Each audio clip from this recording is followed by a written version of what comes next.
Good afternoon, everyone. Bumblebees proposed now for the U.S. Endangered Species List. Spraying for Zika gone horribly wrong. Almost all the bees killed in South Carolina. Scenes like these coming out make you wonder why they might be on the endangered species list. Hawaii being the first one, adding 7 species to the list. 1.5 feet or 45 centimeters of snow. Back in Poland, they only had 4 months with no snow, and now it starts again. Early snows in October. UK weather, specifically sub-zero Scotland. But in the same article, they show a man on a beach with a nice, warm, balmy bicycle day. And over in Slovakia, anywhere you see a yellow dot on this map is a new record cold temperature. Please remember to click that subscribe button to Adapt 2030.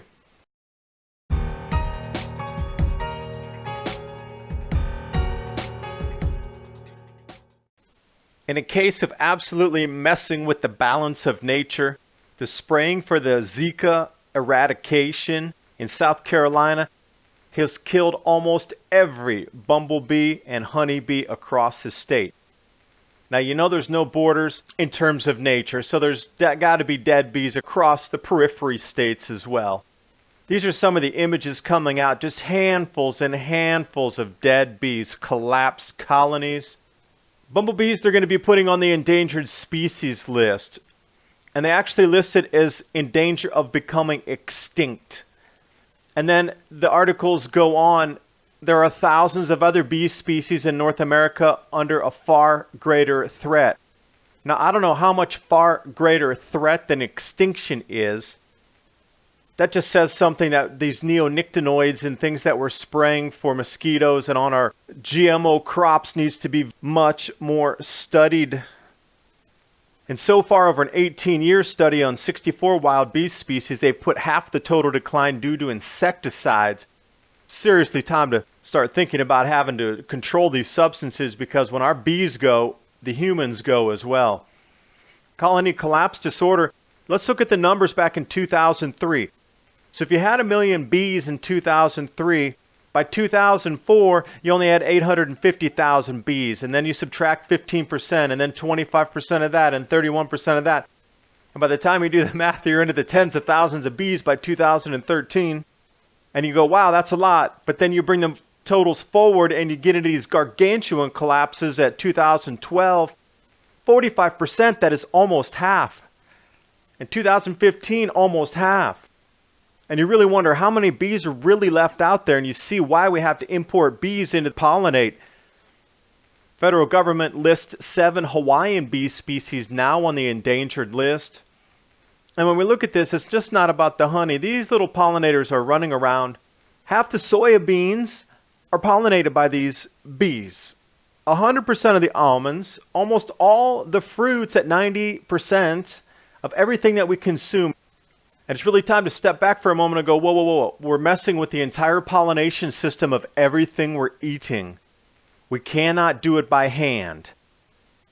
Now, on a happier note, jumping over to the Tatras Mountains in Poland, right here on the map for you, if you're unfamiliar with the location.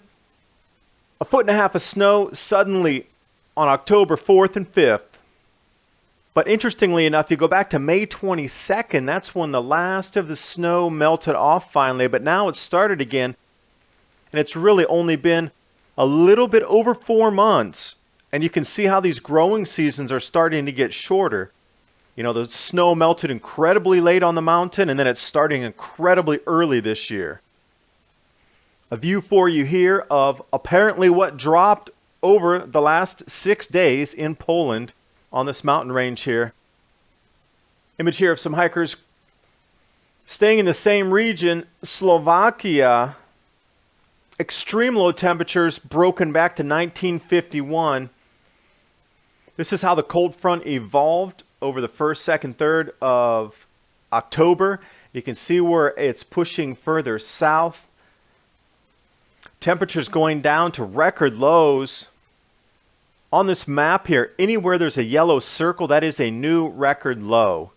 So it's not just in the mountain areas, it's a lot in the plains as well, leading up to the mountains. So Specifically, it's not at 13 or 1500 meters and above, or way down at the 100-meter levels, if you will. And I do want to jump into this ridiculous story here. Okay, the Mirror does talk about sub-zero temperatures in Scotland, about snow falling already for several days up there. But then in the same story, they're showing you these images of people on the beach on a sunny day. The sentence above, forecasters predicting several months of snow in the UK as early as November. Sorry, it already started in October. But then they're showing you pictures of man enjoying the beach on Brighton today. You have to ask yourself, what are they trying to bait and switch there? So if you skim through the article, you think that, oh, it couldn't have been that bad. It must have been warm. So they're trying to mask the warming inside the cooling through the way that they use the images inside the article.